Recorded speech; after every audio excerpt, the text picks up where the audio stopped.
Welcome, everyone. I forgot what I was going to say. If this is your first time here, please sit down. We're going to talk about the last 4 short stories for the Sherlock Holmes in this Adventures of Sherlock Holmes. Okay, so get the preface out of the way. I'm going to say this now so I don't have to repeat myself 4 times. These stories, The Adventure of the Engineer's Thumb, The Adventure of the Noble Bachelor, and The Adventure of the Barrel Cornet. Well, not and. Now it's and. And The Adventures of the Copper Beachies is all part of Sherlock Holmes series. Plain, simple, straightforward. Nothing else to it. Okay.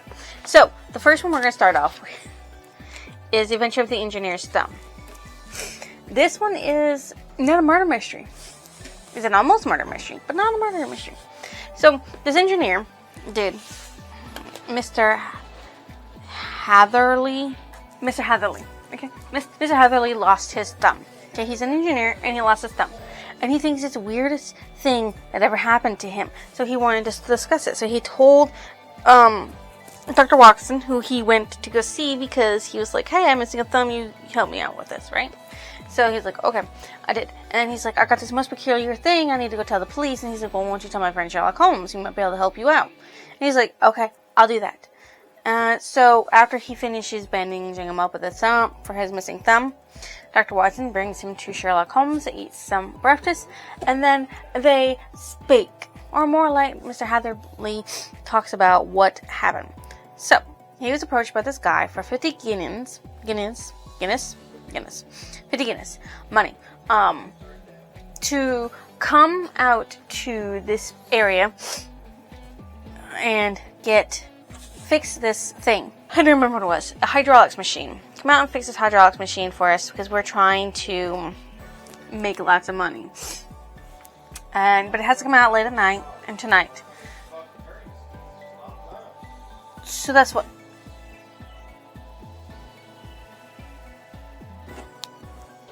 Okay, I have to do that. So, he's got invited out. And it was 50 guineas, which is probably a lot of money nowadays, or not a lot of money nowadays, I don't know, to go take a look at it.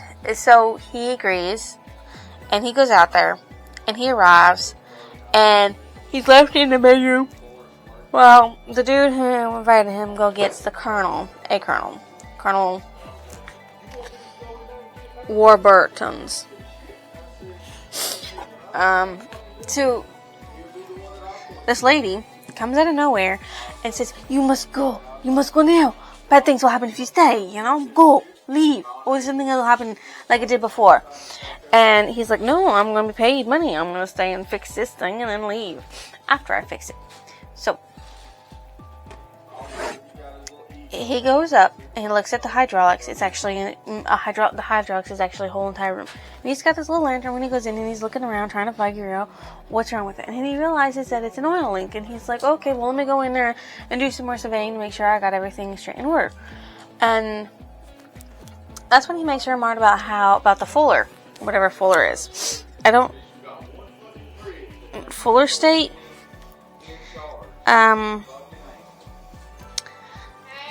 That's what I think it's called. Fuller's Earth. I don't know what Fuller's Earth is, but apparently that's what he was finding. So, he needed to go out there and experiment, Mr. Sherlock Holmes noted that he said it was a fresh horse, which is odd, because if he came from like 8 miles or so away, it wouldn't have been a fresh horse. Or so I was thinking he might have exchanged it out at like a stable or something nearby. But no, that wouldn't make sense. But the guy did make an illusion of it being a while away. So he made a comment about wanting to sit there and know more information about the Fuller Earth. And that's when the Colonel sits there and goes, oh, you want to know more about it? You want to know about it? And then he leaves, shuts the door, locks it, and turns the machine on. So, yeah, you want to know more about it, buddy? You're going to die, buddy. You're going to die, buddy. You're going to die. So, Hatherley Heatherby is like, oh my god, let me out, let me out, let me out. And then he remembers that he remarked that the walls were wood. So he pried one open, and he found a door-like thing in it. He popped it open and came out. So yeah, he escaped, but his lantern got crushed. That's important. So the lady's there, and she tries to escort him down the stairs and out, but they get trapped in the middle, so she escorts him to a room and says, go out this window. It's like a 30-foot drop. You'll be fine. You'll be fine. And he goes to do that, and the girl's like, no, don't do this. No, don't do this. You know, don't kill. Remember your promise after the last time. You said it did not happen again. He will be silent. Oh, he will be silent. And he's like, move out.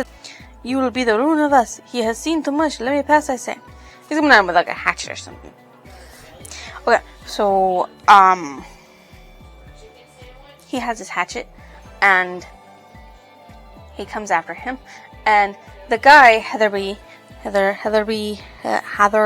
whatever his name is, he's holding on to the window sills as he's almost like half out. He's like out of the house holding on to the window sills, and a hatchet comes down, and he's like, feels the pain, but he lets go. And then he tries to crawl away, and then run away, because he's like, oh, I'm not hurt. And that's when he becomes aware of issue.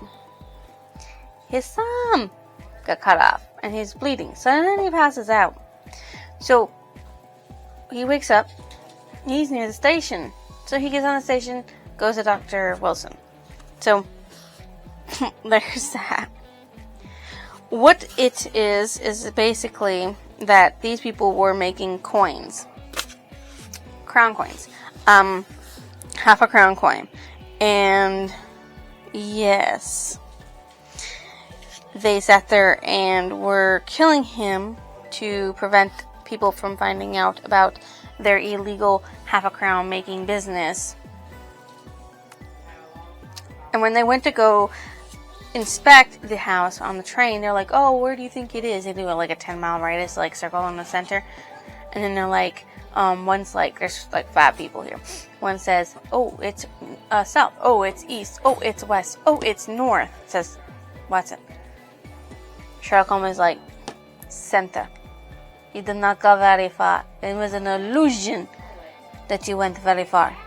Which is, of course, the truth, because in the center, there was a house, and the house was on fire. Why? Lantern. The lantern that got crushed. It lit everything on fire. So they also found half a thumb. Yeah.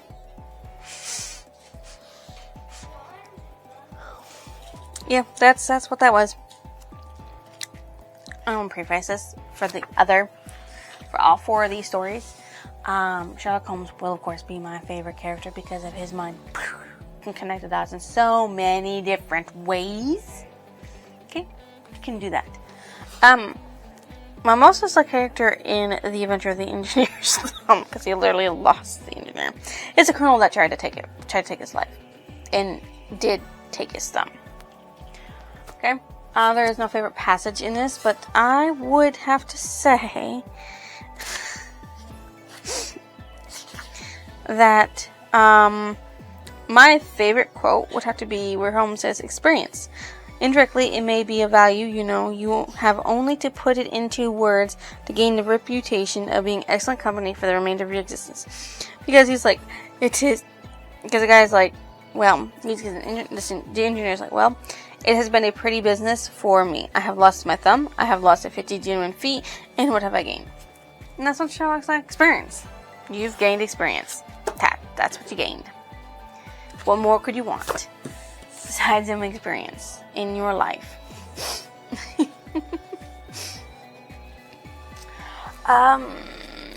What did I think about the ending of this? Well, the guy lost his thumb. He can't have it reattached. This is back in the 1800s. In the early 1900s. So there's no way for them to reattach the thumb facially. I know. So I'm kind of sad for that, and the 3 people who were making these coins are gone, and they got a very head start where Sherlock Holmes could never find them. So that's really disappointing. Sherlock Holmes, you should know better to wait. Well, it's not his fault that he didn't wait. He went on immediately as soon as he heard the story. But, dude should never fainted there. This one a 3.5. I'll rate it 3.5. That's what I'll do. The highest one out of it so far, besides the Scandal in Bohemia. Yeah, okay. So, The Adventure of the Noble Bachelor. Okay, let me tell you. I was listening to this, and I was like, ha! I was fucking right. Because I was fucking right at my guess. But I was missing just a tiny bit of thing. Sherlock Holmes figured it all out, but that's besides the point. Sherlock Holmes was written to figure it all out. It was supposed to figure it all out. We were supposed to speculate and stuff. So, a Lord Saint Simon comes in about his marriage and his disappeared wife, okay? So, he met this woman years ago in California, and then he re-met her, courted her, married her, and then she disappeared. Boom, bobbing, boom. Right? Right. So, he wanted to have Sherlock Holmes find out what happened to his wife, and where she went, and everything. Miss Hattie Dory. So, Lord Simon, Saint Simon, went to him about it, and it was very peculiar, because he vanished at the wedding breakfast, which I'm not sure what that is, but I'm guessing it's the day after the wedding. And here's what made me understand the very, very most important thing of it all for it, okay? So, this is what made me figure it out, okay? So, she, dropped her bouquet on a pier, and there was a young man who gave it back to her. You wanna know what makes me know? That was the young man she was in love with and disappeared with. Because obviously after she saw, she got nervous, she got agitated, and she did weird ass shit that she hadn't done before. I.e. up and vanishing. So I was like, oh, she just ran away with this guy that she's been in love with and didn't want to marry, but now she does because, you know, she decided that it wasn't worth marrying somebody she didn't love, which of course she didn't love Lord Saint Simon, but she did vow to be with him, but of course their marriage was never sanctioned anyways, because they never technically got married. She couldn't legally get married, because she was already married to that man, and she had thought that man had died, because her father was poor, and he was poor, and his name was Frank. So Frank and her father and Hattie's father was poor. And so Hattie and Frank could be together. And they got engaged. And then Hattie's father struck rich and got richer and richer and richer. Well, Frank got poorer and poorer and poorer. So his father moved her somewhere else because he's like, you're not going to Francesco, I think it is. You're not going to marry him because he's poor. And we're rich now. So stupid. Really. And so, he's like, he comes to Fresno something or another, and he's like, I will strike out and make myself rich as your pa, and then we can get married. But then they're like, why wait? Why not get married now? So, that's basically what they do. They get married, and he goes out to strike rich, and she returns to her pa, but doesn't tell her pa that she's married. So when she meets Lord Saint Simon, at that point, she thinks she's a widow because she heard about an attack. Some Indians had attacked, and they probably had the right to attack because, you know, shit happened. But his name was listed among the MIA, which means missing in action, which is, of course, where they thought he died. She got no letters or nothing from him after that. So she moved on because she's like, well, you're dead.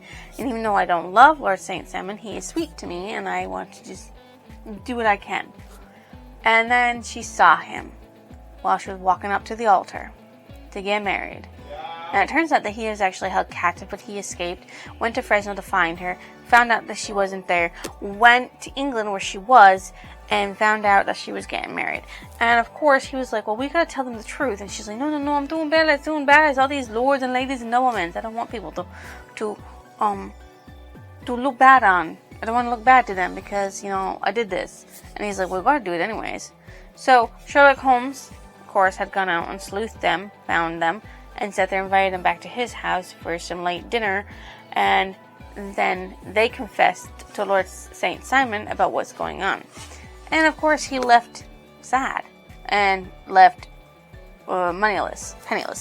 Not penniless, but he was hoping for the money from her dowry, which was substantial in the 6 digits, to help him out because he was financially struggling.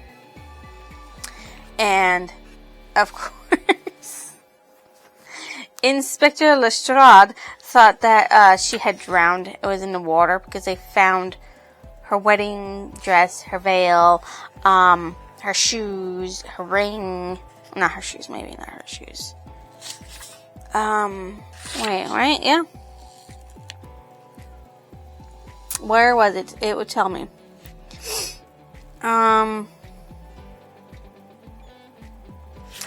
in her dress pockets, they also found a note from FMH, which I think is like Flora Miller, who, they thought was... Flora Miller actually exists. They thought it was something else, you know. Oh, a wedding dress, yep, a pair of white satin shoes, a bride's wreath and veil, all discolored, and, of course, a wedding ring. So Flora Miller was the last person they thought they saw her, so they thought that she did something to Hattie, which, of course, she didn't, but she was trying to say that she had something to do with Lord St. Simon, but that's not true. So, yeah. That's the story of it all. I mean, like... that's the story. That is just the sad truth of the story. Is it in this one? Or is it in the next one? I don't know. But my favorite line came up again.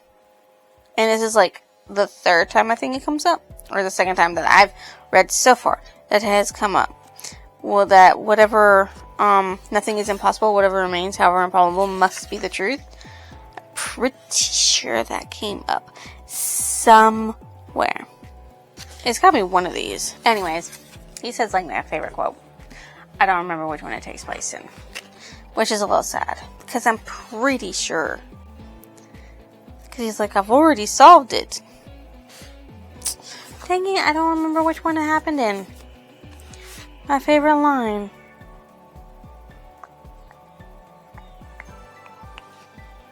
I'd have to look. I'd have to look more thoroughly than that. So I'm not going to worry too much about that. I'm just not. So to sum up of the adventure of the Noble Bachelor, I was fucking right. That's why I give it a 4, because I actually solved something. I didn't know she was really married already, but I knew that the guy she saw was her lover. Somebody she loved, very, very much so. So there was nobody really to dislike in this, because it was all just a big mess that couldn't be avoided because she couldn't really get married to the guy anyways. She should have confessed and told the truth, though. That's literally something she could have done. I want to say that my favorite quote came in this one, but I can't tell you whether or not that's true. I'd have to read through it. But my favorite quote is somewhere.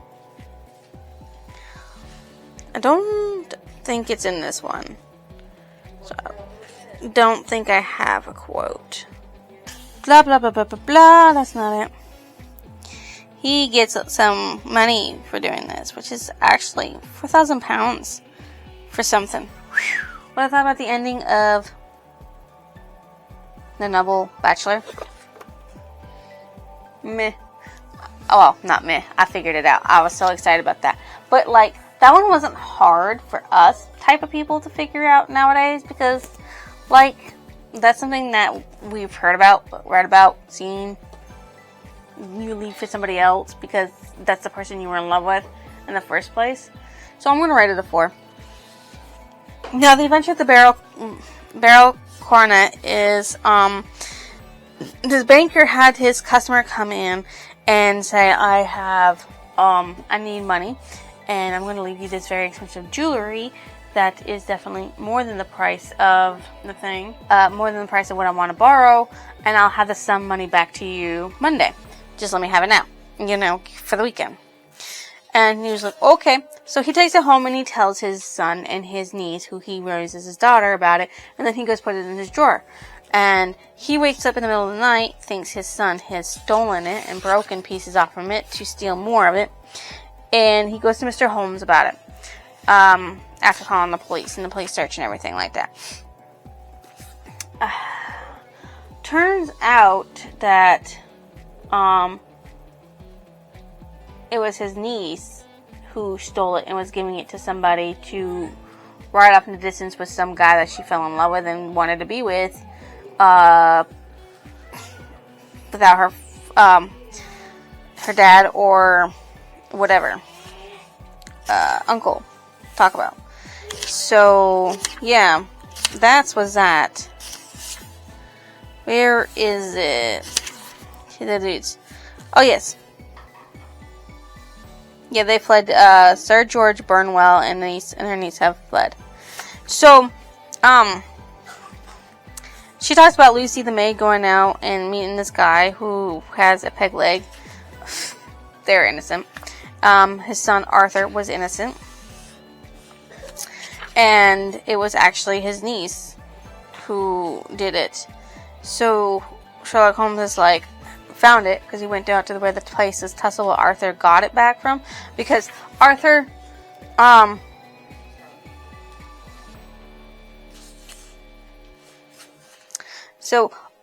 went saw his sister / cousin steal the barrel cornet and take it and hand it out a window. So, she went back to her room. He went out and tussled to get it back. And then a piece of it broke off. And he wanted to go outside and get it after his father found him. And he's like, nope, you can't do that. I'm not going to let you. So, Sherlock Holmes goes out there, finds it right where the tussle was supposed to have been, and then brings it back. And he calls the guy back to him, Mr. Holder, and he's like, this is for you, after getting 4,000 pounds out of him. Yeah.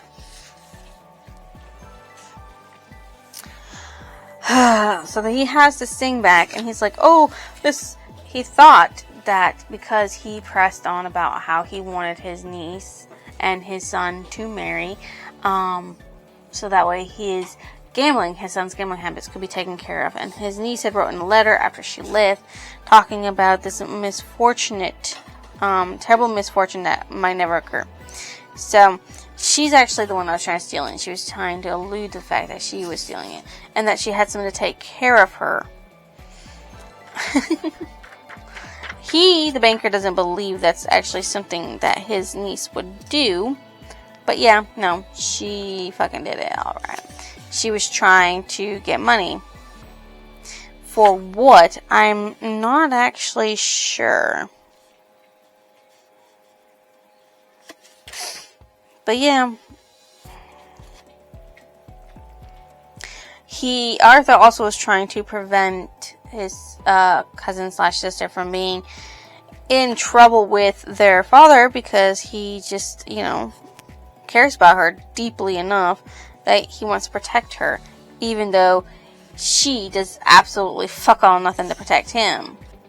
Yeah, that's it. Which is just, sad. Sad. Oh, that's why he wanted. He paid 1,000 apiece for the stones. Yeah, that's terrible. He had to rebuy them back. And that's why he wanted that money, because, he wasted his money. And poor Mary went off to do her own thing. And he almost chased off his own son. Well, he probably did. His son probably won't come back, because he impugned his honor.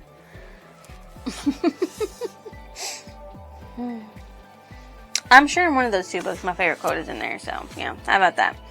My most disliked in this one is actually the banker, because he should have never told anybody that he had it, and none of it would have happened at fucking all. Just kept it quiet to yourself, put it in your drawer, tell no one that you had this valuable jewel in your home, and you never would have worried about it being stolen and cause you such misery.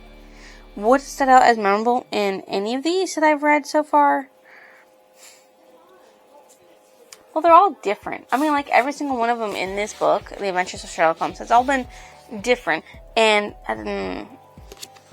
not a lot of murder has been happening. Most of it is misunderstandings, secret identities, technically stealing. So it's been a fun ride. What did I think of the ending of The Adventure of the Bell Cornet? Well, I think that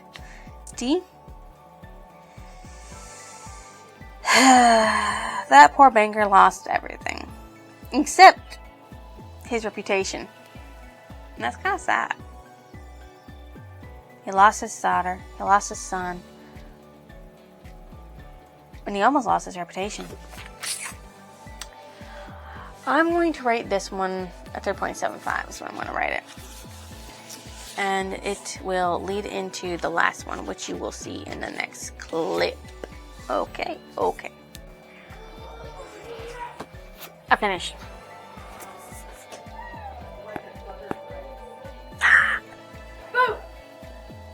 Hi. I finished the whole thing. Yay, we're done. We're over with. It's over with. It's over with. Okay, it's over. Okay, so The Adventure of the Copper Beeches is not what I thought it was. At all. Probably not what you think it is either. So, Copper Beeches is like a place, I think, or a house, or somewhat beaches? I'm not sure. Not 120% sure, okay? So, because I'm not 100% sure, we're just going to talk about it. So, Sherlock Holmes got a woman who came in seeking advice. She's a governess who had lost her job because the people she was working for moved out of country to America. And of course, she didn't move. So, she was looking for a new place. And then she, her name is Violet Hunters, by the way.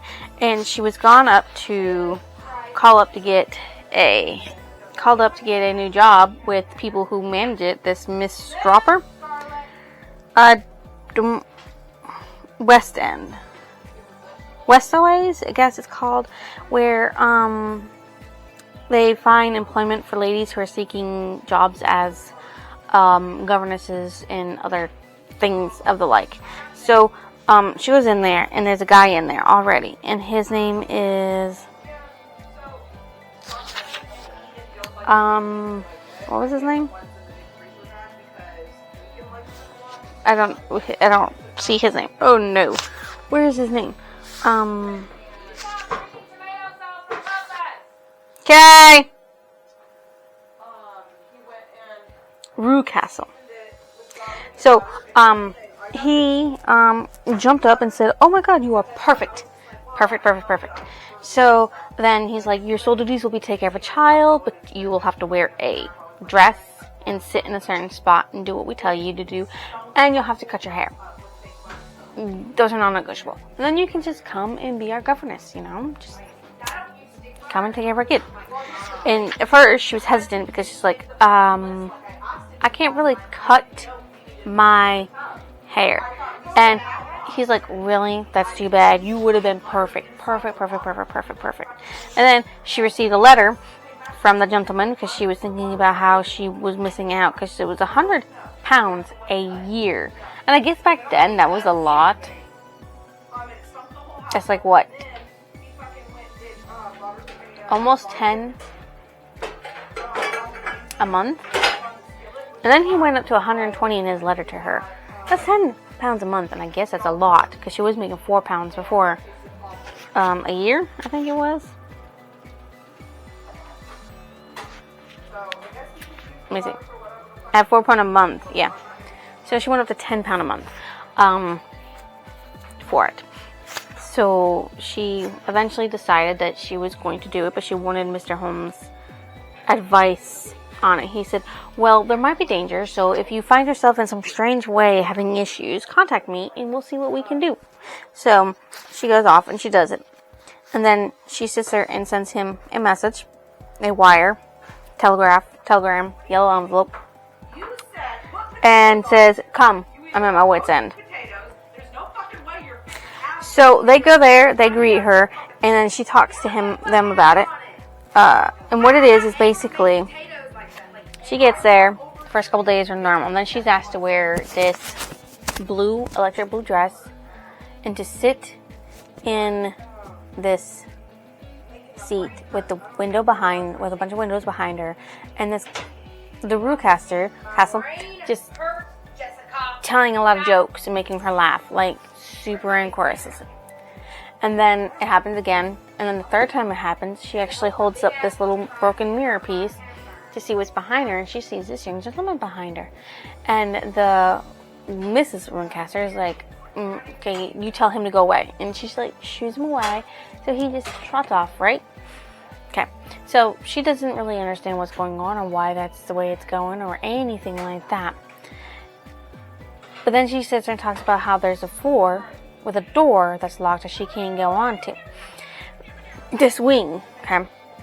So, in her curiosity, after she meets a very violent, deadly dog that will eat her if the master, Runcastle, commands it, she goes, finds him drunk, and goes up the stairs to her room, probably, and sees that the door leading to that area is there in the lock. So she unlocks it and goes in, and she goes down, and she sees this like bed frame pushed up against a door, and it's padded and locked in a weird way, and she can't get in, and she sees movement in there, and it frightens her. So she runs away, and she runs right into Runcastle, and he's like, "What'd you see in there?" And she's like, "Oh, nothing. I was just so cold and drafty and stuffy that I just got scared." And he's like, "Good, because if you do it again, I'm going to feed you to my dog." So she's like, "Oh no, won't happen again." And so she goes to her room in fright, and she decides that she's going to contact Sherlock Holmes and have him come up and figure out what's going on. So the Runcastles go out with their son, and so she goes and gets them when they come to her at the house. Now, Mr. Toller is a servant that works there. He's an old servant. He gets blackout drunk. She grabs his keys to get into that room, and then Mrs. Toller, she had locked in the cellar. Okay, so they venture up there, and they find an empty room, but they find that the girl was severely mistreated. I mean, like, padding on the floor for a bed, some anemones, some linen, and that's it. Nothing else. And a skylight. And then so they find out that she's been carried up to the skylight and out and went off. Now, it was the guy that they saw before. His name was Fowler, and her run off and they get married. Yay! She gets her happily ever after. She gets to leave her father's very strict control. And it's all about money, too. Like, she gets money. And because of that money, if she had lived, he would stop the father, Runcastle, stop getting money. So, that's what it was. Miss Hunter, okay, Violet Hunter, looked exactly like their daughter, except for short hair, and fit the dress. So it was like they were trying to make her be their daughter to shoo off this suitor and keep their real daughter locked up. It was really creepy and really terrible, and I don't like it. I don't like them. They're the worst. Okay? The Runcastles are the fucking worst. Miss Toller helped her escape. Which, yay for Alice Runcastle escaping and marrying the man she wanted to be with. So, my favorite character, Sherlock Holmes. My most disliked character in this one is the Runcastles, both the male and the female. The Runcastles. Their son is okay. He needs to unlearn some terrible behavior. The other two Runcastles, I'm glad Mr. Runcastle got mauled by the dog, but didn't die. But still, terrible. Okay. What stood out as memorable? This is another one that I figured out before they told me. As soon as they mentioned the fact that she had found a lock of hair that looked identical to hers, I knew for a fact that they're trying to replace her with their real daughter to, I don't know, I didn't know what to do, but I knew they had locked the daughter up too in that room. I knew it. And that's memorable to me because that's another one that I solved before Sherlock gave me the answer. It's not often that it happens, okay? Especially with things I haven't heard before. So, that is that. I don't have a favorite passage or a favorite quote, but I am extremely happy that I figured it out. So, what did I think about the ending of the story? I'm glad Alice Runcastle got escaped. I don't know if no, the Runcastle, Mr. Runcastle, Mrs. Runcastle didn't get in trouble for it, which they should have, because I mean, like, hello, you're technically kidnapping your own daughter, holding her hostage. They still live in their home with the old servants, Mr. and Mrs. Toller, and Mr. Fowler and Miss Runcastle got married, yay, and Miss Violet Hunter, who knows? Oh wait, she's now head of a private school at Walsall. So everybody has favorable endings except for Mr. and Mrs. Runcastle. They should have been in prison for what they did, but you know. What did this story remind me of? There's quite a few books and movies where, especially movies, where people get kidnapped and held hostage because they just want to protect them in their own little way and don't want to let them go. So it reminds me of things that I've seen with that nature. This book, this is the last time I'm going to say this, for this book is part of a series called Sherlock Holmes, and I am so happy to be done this one. So it's a chef's kiss. So this story, I'm going to put this one as a 4. Why am I putting it as a 4? Because I also figured out the shit for it. So I'm happy for that. I'm happy that I figured it out. My brain did some connecting of dots. It's really exciting when shit like that happens. So that is the end of the Adventures of Sherlock Holmes by Sir Arthur Conan Doyle. We will of course be adding to Haru Haru back there up on that shelf. See, look at my lovely Haru Haru. Okay, I will be adding to it the next one in the series, so that way we can continue reading more Sherlock Holmes. So, if you guys think that was a like, comment, and your lovely subscription, why don't you go ahead and drop it down below. I will see you next illusion.